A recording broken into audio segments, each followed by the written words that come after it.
Nos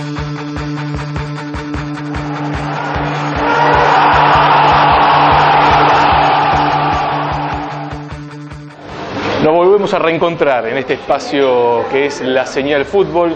No se acostumbren a verme solo. José Luis Poncico volverá seguramente ya en el próximo encuentro que vamos a tener la semana que viene, donde se van a estar definiendo cosas muy importantes, tanto el campeonato de primera división, el torneo inicial, como las elecciones en River. No es un dato menor, pero hace minutos nada más se supo, ¿no?, quiénes van a ser los rivales de Argentina en la próxima Copa del Mundo. El bolillero determinó que Nigeria, un histórico ya a esta altura, un clásico a nivel mundial, Irán y Bosnia-Herzegovina sean quienes enfrenten en la fase inicial nuestro seleccionado en el torneo mundial de Brasil del año que viene.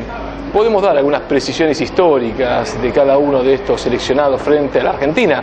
En el caso de Bosnia, en relación con lo que fue la vieja Yugoslavia y los países, ¿no?, que fueron parte de su desmembramiento. Frente a la vieja República de Yugoslavia jugamos en el Mundial de 1990, en los cuartos de final.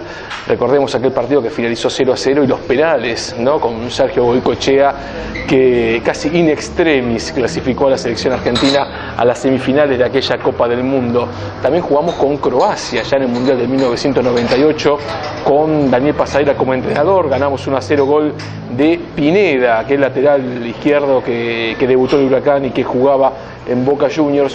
Y recordemos, el año 2006 enfrentamos a Serbia y Montenegro, una enorme demostración de fútbol del seleccionado argentino, ante el que se decía que iba a ser el cuco del Mundial, y que tanto periodista argentino que se llena la boca hablando del fútbol europeo y que le gusta y le encanta mirar hacia afuera, decía que era el rival más complicado que iba a tener nuestro equipo. Fue un 6-0 con una demostración fantástica de fútbol, aquel gol maravilloso de Cucho Cambiaso, y recordemos el gol mundialista de Lionel Messi, que fue el sexto gol de Argentina aquella tarde en Leipzig, en Alemania. Vamos a abrir la Copa del Mundo frente a Bosnia-Herzegovina, lo dicho. Luego enfrentaremos al seleccionado de Irán, con el cual solamente tenemos un antecedente lejano en el tiempo, y fue un partido jugado en 1977 en Madrid, en el marco de la Copa Aniversario del Real Madrid. El equipo merengue cumplía 75 años, hizo un torneo internacional, invitó a la selección argentina, invitó a la selección de Irán y igualamos 1-1 en la capital española, un resultado que motivó en su momento una ácida crítica al entrenador de aquel entonces, a César Luis Menotti, al cual se le pidió la renuncia justamente por aquel resultado frente a los iraníes, que recordemos fueron parte de la Copa del Mundo de la Argentina en 1978.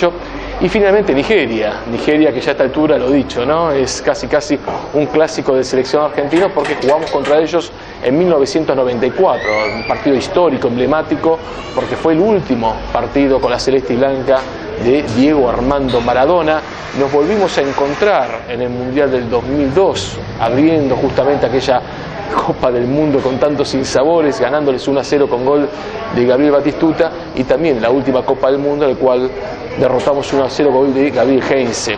También Nigeria fue aquel rival de aquella final histórica de los Juegos Olímpicos de Atlanta de 1996, en el cual, esto es muy personal lo que voy a decir, se comenzó a visualizar lo que iba a ser una generación muy especial de futbolistas argentinos. Recordemos, Daniel Pasarela como entrenador, Diego Simeone como un refuerzo importante, eran jugadores sub-23 los que podían ser parte de los Juegos Olímpicos. Diego Simeone fue como capitán, también José Llamot y Roberto Sensini. Digo Roberto Sensini porque quedó lamentablemente en la historia como el jugador que mandó a sus compañeros a una chique a la salida de un tiro libre que determinó que Nigeria se quedara con la medalla de oro, ¿no?, sobre la hora, en un partido trepidante, muy bien jugado, y que terminó 3-2 a favor del equipo africano. ¿Y por qué digo que marcó lo que iba a ser el temperamento de un equipo? Porque fue una generación de jugadores que no supo tal vez entender el tiempo que le tocó transitar. Estoy hablando de Javier Zanetti, estoy hablando de Roberto Ayala, estoy hablando de otros jugadores que de la mano de Daniel Pasarela tuvieron una gran campaña a nivel clubes y jugaron una enorme cantidad de partidos en el seleccionado argentino. Matías Almeida, por ejemplo, y no lograron no solamente no dar la talla en relación con lo que se esperaba, sino que nunca lograron la trascendencia a través de un título, y cuando tuvieron, por ejemplo, una medalla de plata en las manos, algo por lo cual muchísimos deportistas, y ellos deberían considerarse deportistas, si bien son futbolistas profesionales y muchas veces pareciera que están en otra dimensión, siempre me quedó muy fuerte la escena de algunos jugadores como Hernán Crespo sacándose la medalla de plata del cuello y guardándosela del bolsillo como si fuera una vergüenza haber obtenido una medalla de plata, y uno piensa cuántos deportistas estuvieron una vida entrenando justamente para no obtener una presea, sino tal vez para competir en los Juegos Olímpicos, y ellos que tuvieron la oportunidad de tamaño logro, no tenerlo tomarlo como una derrota. Digo, la carrera de ellos en el seleccionado argentino fue una enorme derrota que el fútbol argentino lo sigue pagando. Saco de esa generación de jugadores a Ariel Ortega porque su talento, su trascendencia y sobre todo su don de futbolista les permitió trascender más allá de ciertas cuestiones personales. Lo dicho, en junio ya tenemos el grupo con el cual abriremos la Copa del Mundo. A priori es realmente sencillo, si uno comienza a chusmear, ¿no?, que por ejemplo quienes jugaron la final del Mundial pasado, España y Holanda, van a ser parte de un grupo inicial, ¿no? Dan cuenta también de ciertas dificultades que van a encontrar otros seleccionados, y sobre todo ese grupo que encierra Uruguay, el último campeón de América, semifinalista de la última Copa del Mundo, junto a Alemania, Inglaterra y Costa Rica, ¿no? Siempre hay un llamado grupo de la muerte. Esta vez le tocó a estas tres selecciones, en el caso de Alemania y en el caso de Uruguay, con una trascendencia mundialista importante. Inglaterra ha logrado solamente la Copa del Mundo de 1966 en su casa y con muchas manos a favor. Digo, para no poner tal vez en boca, ¿no?, de lo que he escuchado de muchos comunicadores, ¿no?, pobre Uruguay que está en el grupo de la muerte, no pobre Inglaterra que también está en el grupo de la muerte y le toca jugar ni más ni menos que contra Uruguay. Demos vuelta a la taba, orientemos de una forma positiva en relación con lo que son, o con, mejor dicho, con lo que es el mundo del fútbol. Pero no me quería quedar con el tema mundialista. Estamos muy enfocados, lo dicho, ¿no?, en la final de Lanús, en la Copa Sudamericana, en lo que van a ser las elecciones en River y la final del campeonato, porque el destino quiso que en la última fecha del torneo inicial jueguen en forma cruzada los 4 equipos que tienen chance de ser campeones. En el José Amalfitani van a jugar Vélez y San Lorenzo, ni más ni menos. Un partido que se habló mucho de cuestiones de seguridad y finalmente determinó hace minutos nada más la Asociación del Fútbol Argentino que se juegue solamente con socios de Vélez Sarsfield. Dicho sea de paso, Vélez tiene la cantidad de socios suficiente como para llenar su estadio, y en el Parque de la Independencia va a jugar Newell's y Lanús, un partido que me parece que a esta altura tiene menos vuelo de lo que se va a jugar en el José Amalfitani. Pero me quería detener en una institución que está sufriendo en este momento una situación muy particular, muy singular, y desde este espacio, desde Buenos Aires, donde nos toca estar geográficamente, tal vez no tengamos dimensión de lo que está viviendo Colón de Santa Fe. ¿Y por qué digo esto? Porque Colón divide pasiones en la provincia más futbolera de la Argentina. Colón, desde que volvió a Primera División en 1995, no solamente logró campañas de mérito, si bien no obtuvo ningún campeonato, que fue lo que estuvo soñando siempre y por el cual armó equipos, por lo menos en nombres y en presupuesto altísimos, sino que está transitando una situación institucional que puede desembocar en una quiebra tal vez con continuidad, como la que padeció Racing allá a principios de la década pasada. En Colón, que por ejemplo tiene un estadio que poco se asemeja al viejo Cementerio de los Elefantes, un estadio súper moderno que fue parte de la Copa América del año 2011, un estadio con unas comodidades increíbles, con una iluminación tal vez única en Sudamérica, con un plantel profesional que supo ser de los mejor remunerados del fútbol argentino, está viviendo algo que era inusitado a comienzos de este año. ¿Y por qué digo esto? Porque tenemos que entender la figura de Germán Lerche, quien fuera durante muchos años el presidente de Colón de Santa Fe y en cierto modo también la mano derecha de Julio Grondona dentro de la Asociación del Fútbol Argentino.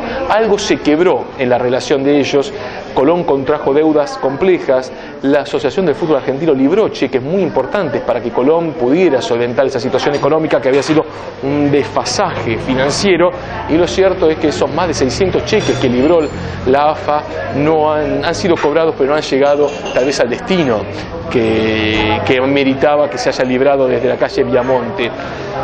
Hay cuestiones que son de público conocimiento. A Colón la FIFA, ni más ni menos, le ha sacado 6 puntos en el marco de lo que es la deuda que mantiene con el Club Atlante de México por la transferencia de Juan Carlos Falcón.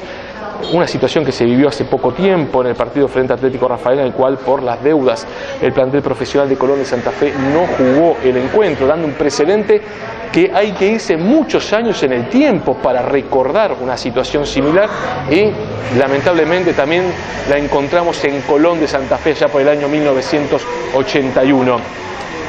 Colón tiene un pasivo que hoy por hoy, por dar un ejemplo, le impide desplazarse a Bahía Blanca para jugar el partido. Y estamos hablando también de un año electoral en Colón de Santa Fe.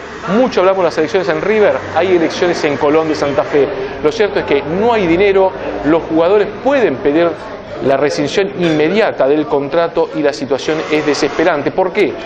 Porque a esta falta de activos de la institución no se conoce a ciencia cierta el pasivo. Y recordemos este dato: Colón de Santa Fe ha invertido enorme cantidad de dinero en los últimos años en búsqueda de objetivos nacionales e internacionales. La Copa Sudamericana, por ejemplo. Así que la situación de Colón de Santa Fe en las próximas horas puede llegar a marcar un panorama que puede ser un antes y un después en relación con los clubes argentinos y el dinero del fútbol para todos. ¿Por qué? Porque hay un cambio de época que se va a ver a partir del año 2014 y tiene que ver con el despilfarro. Por eso hay que ver claramente cuál va a ser la situación de muchos clubes en el marco de los contratos que firmen a partir del año que viene, y a estar atento con la rescisión de contratos profesionales en este verano. Tema, lo dicho, complejo, Colón de Santa Fe. Vamos a estar atentos porque el fútbol argentino para nosotros en este espacio de La Señal no es solamente los grandes de Buenos Aires, sino tiene que ver con la complejidad general del fútbol argentino. Nos vamos a encontrar la semana que viene seguramente con José Luis Poncico, charlando de River, las elecciones en River, charlando del final del campeonato, charlando de Lanús. Una perlita en relación con el tema de Lanús que no quiero dejar pasar. Buen resultado que trajo de Brasil, el empate en Ponte Preta, pero me da mucha bronca lo que sucedió con Santiago Silva, con el delantero uruguayo que tiene el equipo Granate, no por él en particular, sino por esta falta de ductilidad y de técnica que tienen muchos jugadores de primera división del fútbol argentino.